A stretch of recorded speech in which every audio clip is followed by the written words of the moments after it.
Alex, Vanessa, Andy, Angelina, Emmanuel. Who's having laughter? Okay. Now, Fatima, Michaela.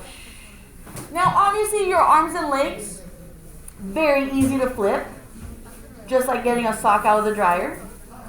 That's not a challenge. But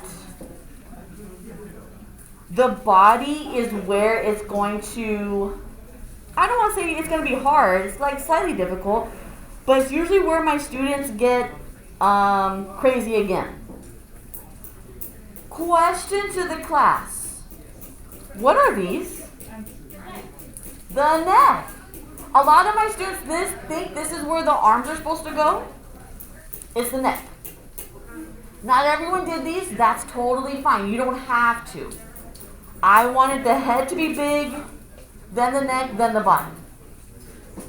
Question. Ashley can't answer. I know. You've done this before. You're Chief McGee. I'm going to come around. I'm going to cut one hole wherever your arm is going to go. Why am I only cutting one hole? So you can flip it inside out. But why am I not cutting two? Well, you're going to stuff it in through that one hole. But why am I not cutting two holes for each arm? It's unnecessary. So this is where the challenge happens first.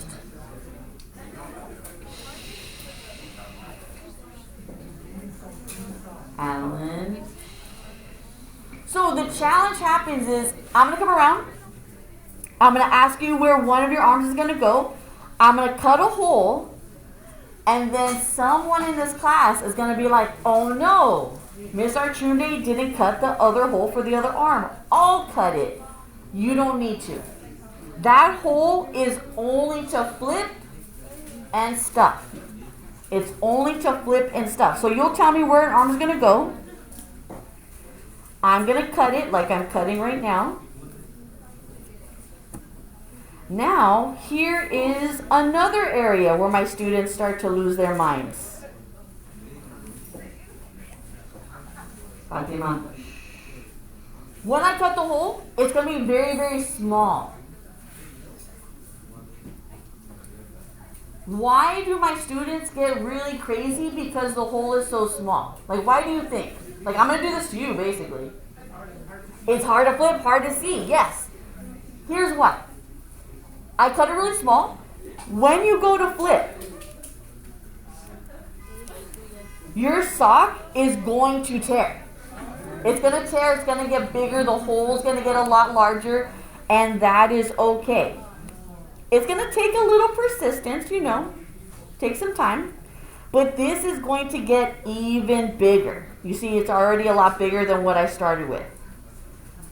Some of you will feel it in your bones to be like, you know what, this is too small. I'm going to cut it bigger.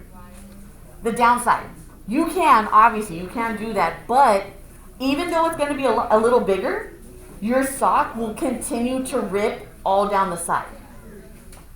So when you stuff it, you're going to have, instead of having a hole about the size of, let's say, like your thumb or 2 fingers,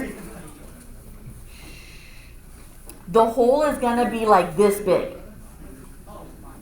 Yeah, and it's going to look real, basically it's going to look like your sock monster got attacked by a shark and had like half of its body chewed off.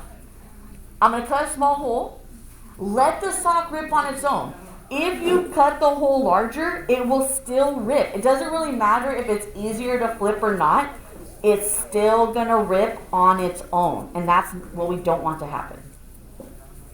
So, I'm pushing this through. The magic of television. Here it is. Dun, dun, dun. I know. I'm magical. Stuffing isn't going to be hard. But you might need a pencil.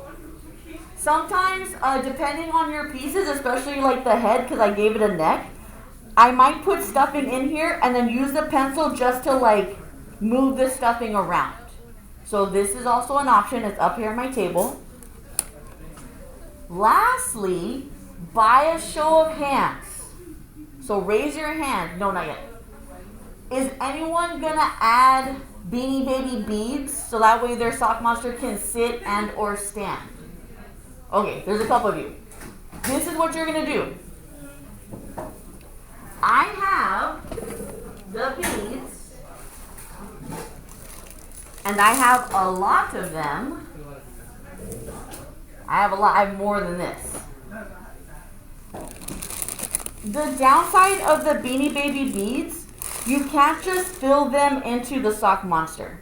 Because what happens is they start to kind of like float around, and so it doesn't go where you want it to go.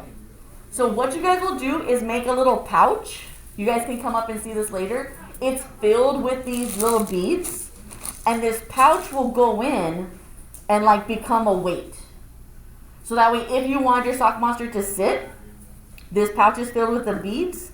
You'll put this inside his little body, and it'll weigh him down, basically. If you're doing something really small, like for me, my sock monster, the legs are going to be round.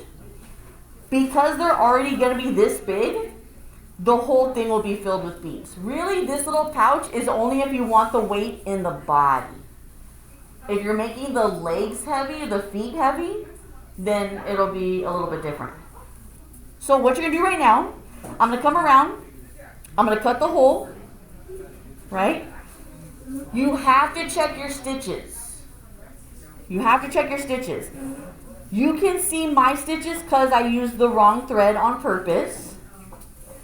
If you have a hole, let's say you were sewing like normal, but then there's like this random little hole that you can see your finger through, flip it, just sew that one part.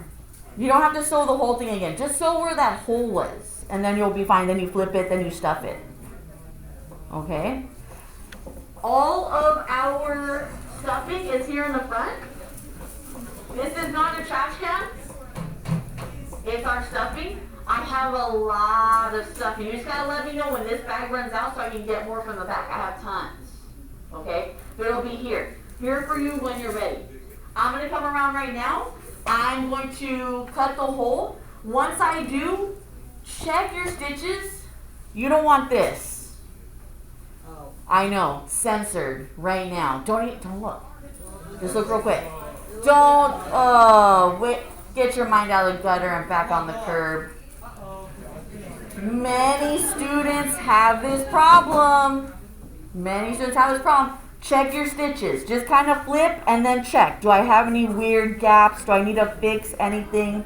You just have to sew wherever the little hole might be. Okay, I'm going to come around and I will cut the hole for you and you will flip it.